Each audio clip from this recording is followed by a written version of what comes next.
Hello friends, welcome to study with Mayank. Myself Shanti. तो friends, चलिए आज हम चैप्टर 14 देखते हैं। तो हमारे चैप्टर 14 में है विद्युत धारा और उसके प्रभाव। ठीक है, तो विद्युत धारा मतलब इलेक्ट्रिक करंट और उसके प्रभाव मतलब उसके इफेक्ट क्या क्या है, यही देखेंगे। तो हमारा 14.1 है विद्युत अवयवों के प्रतीक। फ्रेंड्स, हमने क्लास 6 के चैप्टर में देखा था कि सेल क्या होते हैं, बैटरी क्या होते हैं, इसको कैसे जोड़ा जाता है, तो बल्ब जलती है ना, कैसे विद्युत परिपथ को पूरा किया जाता है, तो इसके बारे में हमने पढ़ा था।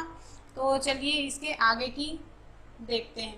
तो हमारा 14.1 है विद्युत अवयवों के प्रतीक। फ्रेंड्स, वहाँ पर हमने सिर्फ उनके जो टर्मिनल से उनको किस प्रकार से जोड़ा जाता है इसके बारे में जाना था। अब हम इसमें जानेंगे कि उनके प्रतीकों को, मतलब जो विद्युत के अवयव हैं जैसे कि सेल है, बल्ब है, बैटरी है, इनको किस प्रकार से जोड़ा जाता है ना, और इसको प्रतीकों के रूप में कैसे व्यक्त किया जाता है, मतलब उसका आरेख कैसे बनाया जाता है, इसके बारे में जानेंगे। तो कुछ सामान्य विद्युत अवयवों को प्रतीकों द्वारा निरूपित किया जा सकता है और कुछ विद्युत अवयवों को उनके प्रतीक दर्शाए गए हैं यहाँ पर। तो आपको मतलब अलग अलग बुक्स में अलग अलग नाम या अवयव देखने को मिल सकते हैं, लेकिन इस पुस्तक में मतलब एनसीईआरटी की बुक में हम यहाँ पर जो दर्शाए गए प्रतीक हैं उन्हीं का उपयोग करेंगे। ठीक है, तो इन प्रतीकों को आप ध्यान से देखिए। यहाँ पर लिखा है विद्युत अवयवों को उनके प्रतीकों द्वारा निरूपित करना सुविधाजनक होता है। इसका उपयोग करके विद्युत परिपथ को परिपथ आरेख द्वारा निरूपित किया जा सकता है, मतलब इसका परिपथ आरेख बनाया जा सकता है। ओके, तो फ्रेंड्स आप इसको देखिए कि क्या है। विद्युत सेल के प्रतीक पर ध्यान दीजिए।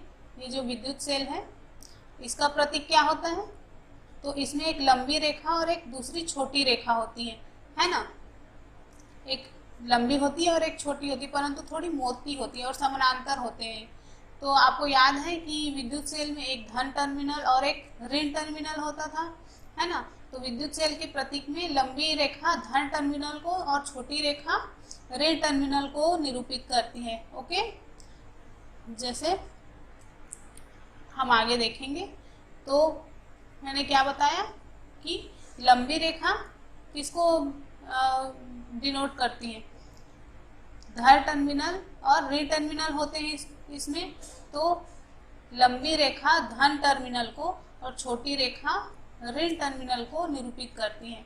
ठीक है, अब बल्ब के लिए इस टाइप का आरेख बनाते हैं। ओके, तो स्विच के ऑन स्थिति के लिए या ऑफ स्थिति के लिए चित्र भी ये दर्शाया गया है। ये ऑन स्थिति का है, मतलब इससे ये जुड़ा हुआ होगा, और ये ऑफ स्थिति का है, मतलब यहाँ से ये अलग होगा। ठीक है,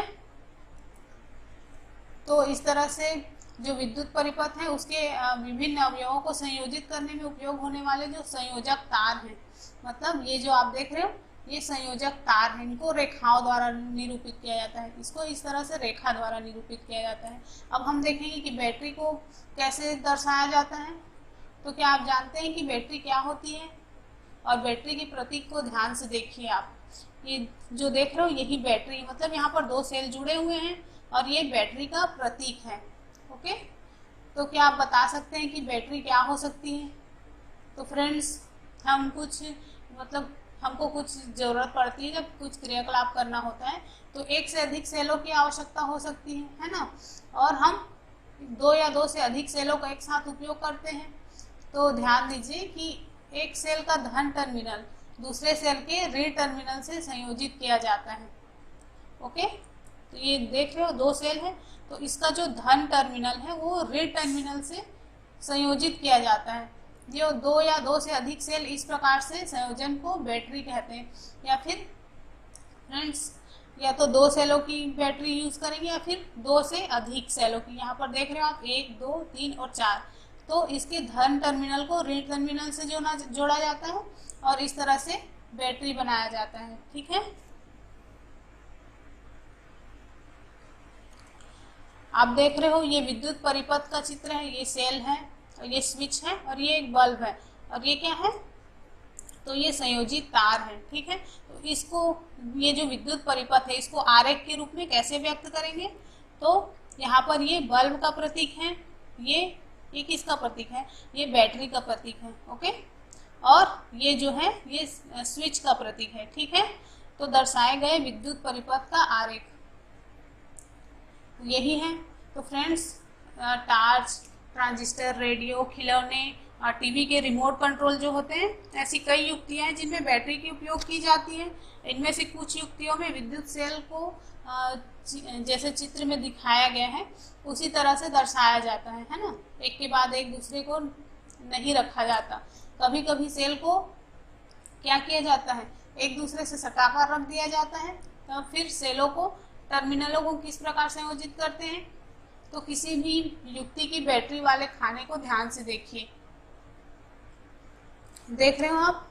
तो प्रायः इसमें एक मोटा तार, धातु की पत्ती होती है।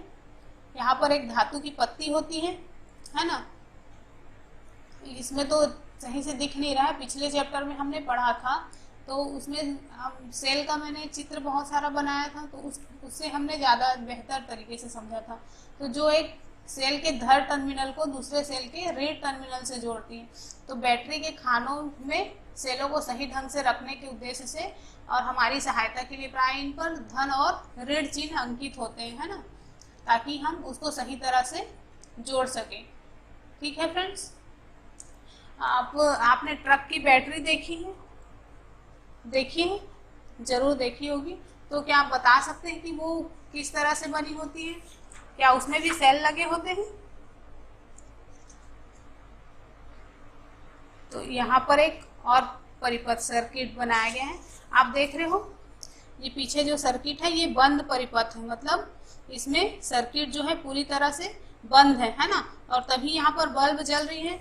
अब दूसरे चित्र में हम देखेंगे तो ये जो सर्किट है ये खुली हुई है, मतलब यहाँ पर आप देख रहे हो जब इसको इससे जोड़ दिया जाएगा तभी ये बल्ब जो है जलने लगेगी, ठीक है, और नहीं तो ये बल्ब नहीं जल पाएगी। तो ये क्या हुआ? ये खुला परिपथ कहलाता है, ओके। तो चलिए अब आगे देखते हैं।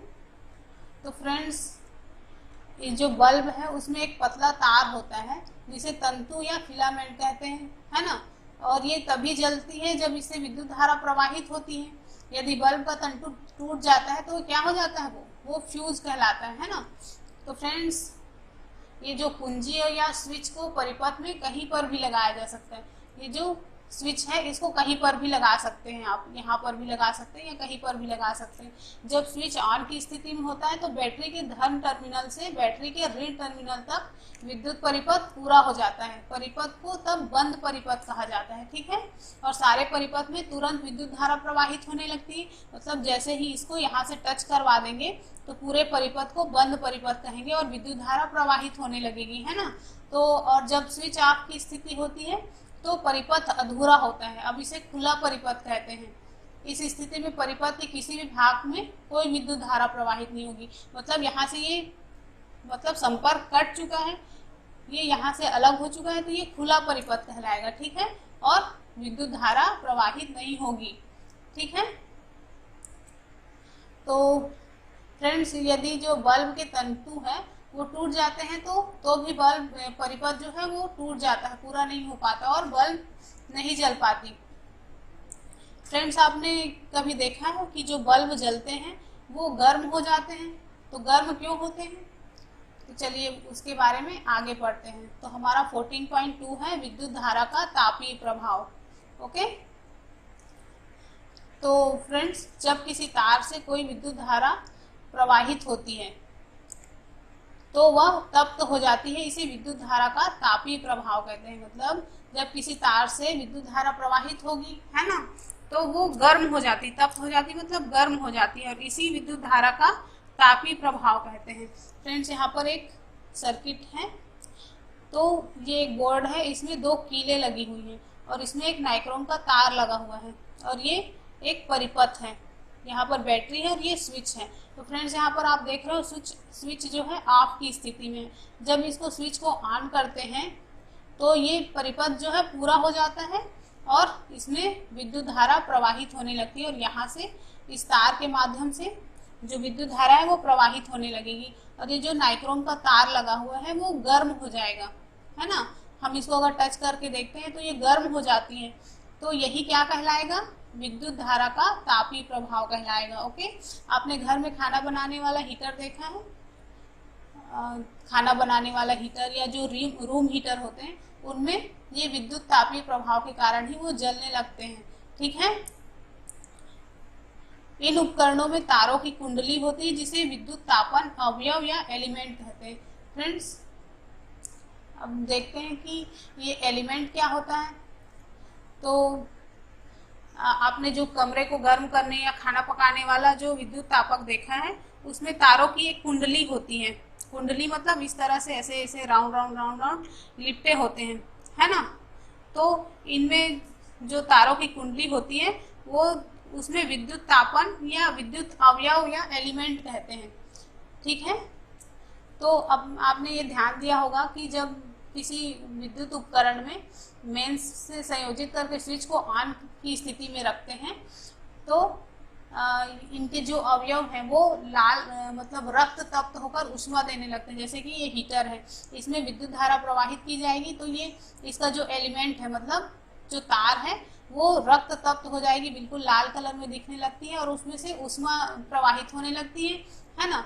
तो किसी तार में उत्पन्न ऊष्मा का परिमाण उस तार के पदार्थ की धातु जिससे वह बना है उसकी लंबाई और मोटाई पर निर्भर करता है ना। और मतलब अलग अलग जरूरतों के हिसाब से अलग अलग पदार्थों की बनाई जाती है और उसकी लंबाई और मोटाई भी तार के उपयोग के अनुसार से किया जाता है।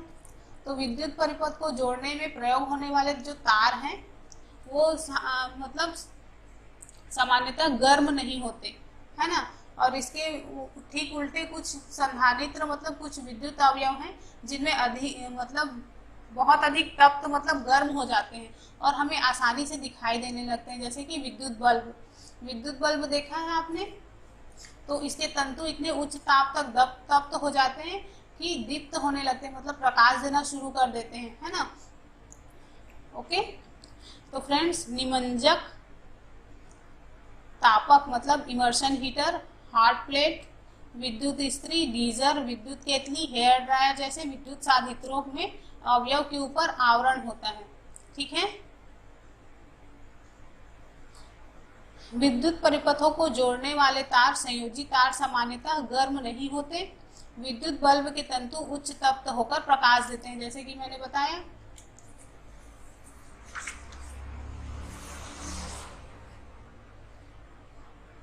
विद्युत फ्यूज बनाने में, अच्छा ये हो गया। तो फ्रेंड्स, यदि किसी तार से मतलब बड़े परिमाण मतलब बहुत अधिक विद्युत धारा प्रवाहित होती है तो तार इतना अधिक गर्म हो जाता है कि वो पिघल कर टूट जाता है ना। तो पर क्या ये संभव है कि कोई तार पिघल कर टूट जाए, है ना।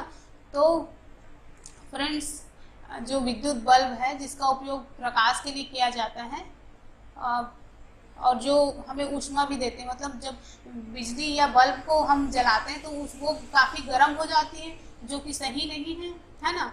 और इससे काफ़ी मात्रा में विद्युत की क्षति होती है। तो इस क्षति को बल्बों के स्थान पर मतलब प्रदीप्त नलिकाओं मतलब फ्लोरेसेंट ट्यूबलाइट, जो ट्यूबलाइट होती है उसको फ्लोरेसेंट ट्यूबलाइट बोलते हैं, इसका उपयोग करके कम किया जा सकता है। या फिर सहत प्रदीप्त लैंप या CFLs भी विद्युत की क्षति को कम करते हैं, है ना। और इन्हें सामान्य बल्ब होल्डरों में लगाया जाता है। और फिर भी बल्ब जो है प्रदीप्त नलिकाओं या CFLs को मतलब खरीदने से पहले इसमें भारतीय मानक ब्यूरो मतलब ISI के चिन्ह को देखना चाहिए, है ना। क्योंकि किसी भी विद्युत साधित्र को खरीदने से पहले ये चिन्ह को देख लेना बहुत जरूरी होता है। ISI ये जो चिन्ह है वो सुनिश्चित करता है कि जो विद्युत उपकरण है उसके निर्माण में सुरक्षा संबंधी सभी शर्तों को ध्यान में रखा गया है या नहीं, और इसके उपयोग करने में जो ऊर्जा की क्षति होती है वो न्यूनतम होती है। ओके, तो फ्रेंड्स, आजकल LED बल्ब्स भी यूज़ किए जा रहे हैं और LED बल्ब्स का ही ज़्यादा यूज़ किया जा रहा है। ये मतलब काफ़ी कम गर्मी पैदा करते हैं और कम बिजली खपत होती है इसमें। ओके। तो फ्रेंड्स, अब विद्युत फ्यूज क्या होता है विद्युत संयंत्रों में? फ्रेंड्स, कुछ विशेष पदार्थ के जो तार हैं, पदार्थ से बने जो तार हैं, जब उसमें बहुत अधिक विद्युत धारा प्रवाहित होती है तो वे शीघ्र ही पिघल कर टूट जाते हैं। इन तारों का उपयोग विद्युत फ्यूज बनाने में किया जाता है। अब ये विद्युत फ्यूज क्या होता है?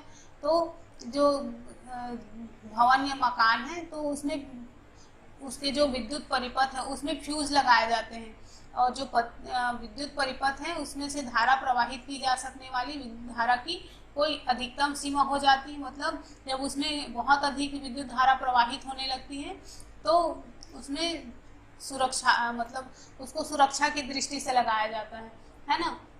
और उसमें जो सुरक्षा पूर्वक प्रवाह किया जाता है विद्युत धारा को, यदि किसी दुर्घटनावश विद्युत धारा का मान इस सुरक्षा सीमा से अधिक हो जाता है तो तार क्या होते हैं? अतिदीप्त हो सकते हैं, जिससे आग लग सकती है। यदि परिपथ में उचित फ्यूज लगा हो तो ये जो वो पिघल जाएगा, जिससे विद्युत परिपथ टूट जाता है और फ्यूज जो है एक सुरक्षा युक्ति की तरह काम आता है हमारे लिए। और जो विद्युत परिपथ की क्षति और जो संभावित आग लगने की संभावना है उससे हमको सुरक्षा प्रदान करता है ना। तो फ्रेंड्स, आपने कभी शॉर्ट सर्किट का नाम सुना है? तो विद्युत परिपथ में बहुत अधिक विद्युत धारा प्रवाहित होने के कारण या विद्युत तारों के सीधे संपर्क हो जाने के कारण या फिर किसी टूट फूट या तारों में विद्युत रोधन के हटने के कारण हो सकता है। इसे क्या बोला जाता है? लघु पतन या शॉर्ट सर्किट हो सकता है। इसी को शॉर्ट सर्किट बोला जाता है। ओके। और अत्यधिक धारा प्रवाहित होने के कारण एक ही सॉकेट से कई युक्तियों के संयोजित करना भी इसका एक कारण हो सकता है शॉर्ट सर्किट का। ऐसे परिपथ में अति भारण हो सकता है, मतलब उसका कैपेसिटी जो है बहुत ज़्यादा हो सकता है। तो आपने समाचार वगैरह में सुना होगा कि अति भारण या लघु पतन, मतलब शॉर्ट सर्किट के कारण आग लगने वाली घटनाएं आप जानते ही होंगे इसके बारे में। तो ये सब क्या है? जो फ्यूज जो लगाते हैं उसके द्वारा इसको कम किया जा सकता है। ठीक है। तो फ्रेंड्स, आपने एमसीबी का नाम सुना है? आजकल फ्यूज के स्थान पर ये इसका नाम क्या होता है? लघु परिपथ विच्छेदक, मतलब एमसीबीज बोला जाता है। इसका उपयोग बहुत अधिक बढ़ रहा है। जब किसी परिपथ में विद्युत धारा सीमा से अधिक हो जाती है तो ये स्विच होते हैं जो खुद ही ऑफ हो जाते हैं, और इन्हें फिर से ऑन कर दे तो विद्युत परिपथ में फिर से इलेक्ट्रिसिटी प्रवाहित होने लगती है। ठीक है। और फ्रेंड्स, ये जो एमसीबी है उनके ऊपर भी आईएसआई का मार्क हमें देख लेना चाहिए। ठीक है। और हमेशा आईएसआई चिन्ह वाले मतलब फ्यूजों का ही उपयोग किया जाना चाहिए। ओके, क्योंकि ये बहुत सुरक्षित होते हैं और किसी भी मतलब स्थान पर जो धातु की पट्टी या जो तार है उनका यूज नहीं करना चाहिए। ओके। तो फ्रेंड्स,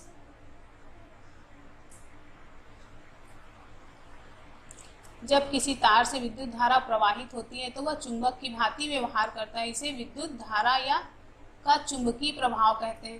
फ्रेंड्स, अब हम 14.3 में विद्युत धारा का चुंबकीय प्रभाव देख रहे थे। तो इसका उपयोग किस में होता है? इसका उपयोग चुंबकों के निर्माण में होता है। ठीक है। तो आप यहाँ पर एक सर्किट देख रहे हो, ये एक डिब्बी टाइप की बनी हुई है और ये इसके अंदर क्या लगा हुआ है? ये एक सुई है, चुंबकीय सुई है। ठीक है। तो फ्रेंड्स, हम यहाँ पर विद्युत धारा का चुंबकीय प्रभाव देख रहे हैं। ठीक है।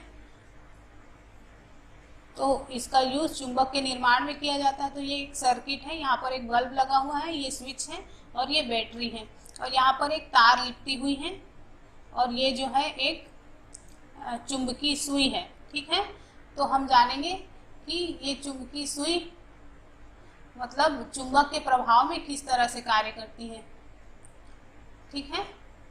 तो फ्रेंड्स,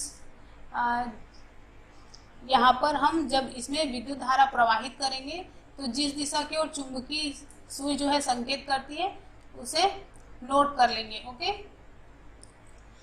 और इस जो चुंबकीय सुई है इसके निकट एक अगर छड़ चुंबक लेके आते हैं तो हम देखते हैं कि ये जो चुंबकीय सुई है वो हिलने लगती है, ठीक है। और जब इसका स्विच ऑन होता है तो हम देखते हैं कि ये चुंबकीय सुई जो है विक्षेपित, मतलब ये विक्षेपण होता है इसमें, मतलब ये हिलने लगती है सुई जो है। ओके, और स्विच ऑफ करते ही फिर से अपने प्रारंभिक स्थिति में आ जाती है। ओके, तो फ्रेंड्स हम जानते हैं कि ये जो सुई है वो एक लघु चुंबक होती है जो उत्तर और दक्षिण दिशा की ओर संकेत करती है। जब हम चुंबक इसके निकट लाते हैं तो सुई विक्षेपित होती है। तो हमने ये भी देखा कि चुंबकीय सुई के निकट जो तार है उसमें विद्युत धारा प्रवाहित होती है, मतलब ये जो तार लिपटे हुए इनमें विद्युत धारा प्रवाहित होती है, तो सुई विक्षेपित होती है। तो क्या हम इन प्रेक्षणों के द्वारा मतलब इसका संबंध स्थापित कर सकते हैं कि विद्युत धारा प्रवाहित करने पर चुंबकीय सुई में विक्षेपण होता है? तो फ्रेंड्स, एक वैज्ञानिक थे जिनका नाम था हैंस क्रिश्चियन आर्स्टेड। तो ये इन्होंने सबसे पहले यही पहले व्यक्ति थे जिन्होंने देखा कि किसी तार से विद्युत धारा प्रवाहित होते हैं तो उसके पास रखी चुंबकीय सुई में विक्षेप होता है। ओके, तो फ्रेंड्स, किसी तार से विद्युत धारा प्रवाहित होती है तो चुंबक की भांति व्यवहार करता है, इसे विद्युत धारा का चुंबकीय व्यवहार कहते हैं, ठीक है। तो वास्तव में चुंबकीय धारा का उपयोग चुंबक के निर्माण में ही किया जाता है, ठीक है। तो हमने यहाँ पर जाना कि चुंबकीय धारा के प्रवाह से किस तरह से चुंबक का निर्माण किया जाता है। अब 14.4 देखेंगे, विद्युत चुंबक। तो लोहे के किसी टुकड़े पर विद्युत रोधी तार में लिपटी विद्युत धारावाही कुंडली को विद्युत चुंबक कहते हैं। तो यहाँ पर आप देख रहे हो ये एक लोहे की कील है जिसमें एक तार लिपटी हुई है और ये एक सर्किट से जुड़ी हुई है, ठीक है। ये जो सर्किट है वो बंद है। तो और ये आप यहाँ पर जो देख रहे हो ये पतली पतली आलपिन है या छोटी छोटी सुई है रखी हुई है। तो जैसे ही हम इसमें विद्युत धारा प्रवाहित करेंगे तो ये जो सुई है वो इस पिन से चिपक जाती है, ठीक है। ये जो पिन है इस सुई से कील से चिपक जाती है। अब जैसे ही हम स्विच को ऑफ करते हैं तो ये जो पिन है वो फिर गिर जाते हैं नीचे। तो इससे क्या सिद्ध होता है कि विद्युत धारा प्रवाहित करने पर कुंडली चुंबक की भांति व्यवहार करने लगती है, मतलब ये जो कुंडली है वो चुंबक की भांति व्यवहार करने लगती है। और जब विद्युत धारा का प्रवाह समाप्त हो जाता है तब तो कुंडली का चुंबकत्व भी समाप्त हो जाता है। तो इस प्रकार की कुंडली को विद्युत चुंबक कहते हैं, ठीक है फ्रेंड्स।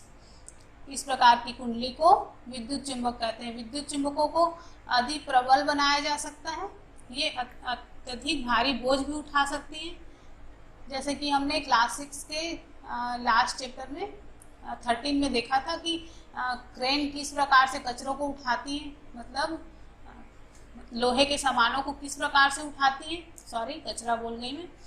तो क्रेन के सिरों पर प्रबल विद्युत चुंबक लगे होते हैं, है ना, जिसके द्वारा बहुत भारी भारी सामानों को उठाकर एक जगह से दूसरे जगह ले जाया जाता है, ठीक है। विद्युत चुंबकों का उपयोग कबाड़ से चुंबकीय पदार्थ को पृथक करने के लिए भी किया जाता है। और जो डॉक्टर है वो मान लो किसी की दुर्घटनावश आँख में चुंबकीय पदार्थ गिर गया तो उसके बहुत छोटे छोटे टुकड़े हैं, तो उसको बाहर निकालने के लिए नन्हे विद्युत चुंबकों का उपयोग करते हैं, ठीक है। और बहुत सारे खिलौनों के अंदर भी विद्युत चुंबक लगे होते हैं, आपने देखा ही होगा ऐसे खिलौने।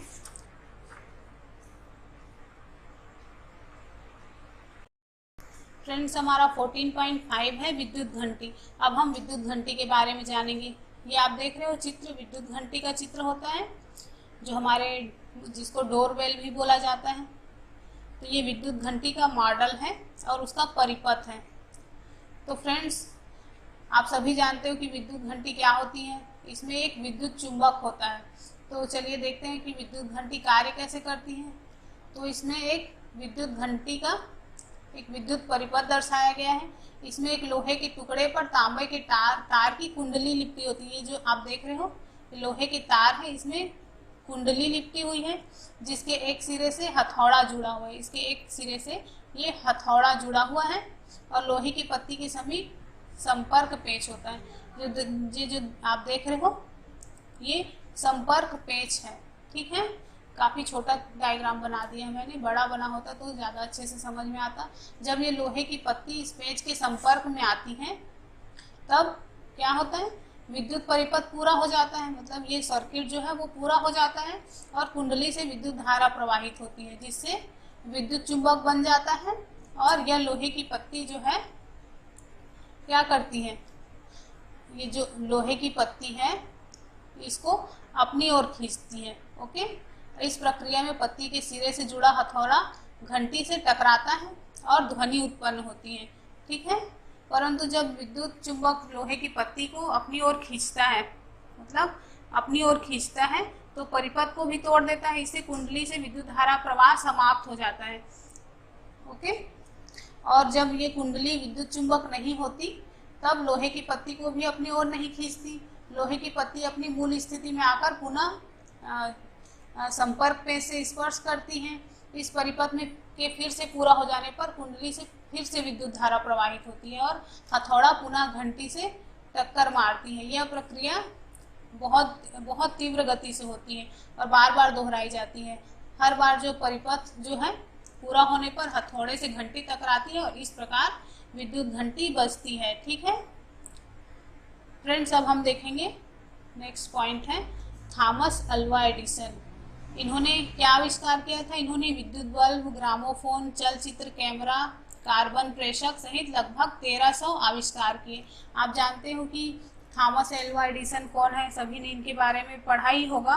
तो ये जब छोटे थे तो इनको मंदबुद्धि बालक के रूप में इनको स्कूल से निकाल दिया गया था। तो फिर इनकी माँ ने इनको घर में ही रखकर पढ़ाया और एक स्थिति ऐसी आई जब ये दुनिया के महान साइंटिस्टों में गिने जाते हैं। ओके, और हैंस क्रिश्चियन आर्स्टेड, इन्होंने क्या देखा, धारा प्रवाह से चुंबकीय सुई में विक्षेप, सबसे पहले इन्होंने ही देखा था। ओके, तो फ्रेंड्स यहाँ पर ये आपका चैप्टर खत्म हो गया। अब देखते हैं क्वेश्चन। विद्युत धारा के दो प्रभावों के नाम बताइए, मतलब विद्युत धारा के दो उपयोग के बारे में बताना है आपको। एमसीबी का उपयोग बताइए, एमसीबी का क्या यूज होता है ये बताइएगा। इस चैप्टर में मैंने बताया आपको। सीएफएल का पूरा नाम बताइए और हीटर की कुंडली किससे बनी होती है ये बताना है। ठीक है, तो फ्रेंड्स आप कमेंट में आंसर दीजिएगा। ओके, तो और वीडियो पसंद आया है तो अपने फ्रेंड्स लोगों से शेयर करिए और ज़्यादा से ज़्यादा लोगों तक वीडियोस को पहुंचाइए। ठीक है फ्रेंड्स, ओके, तो मिलते हैं नेक्स्ट वीडियो में। Bye bye.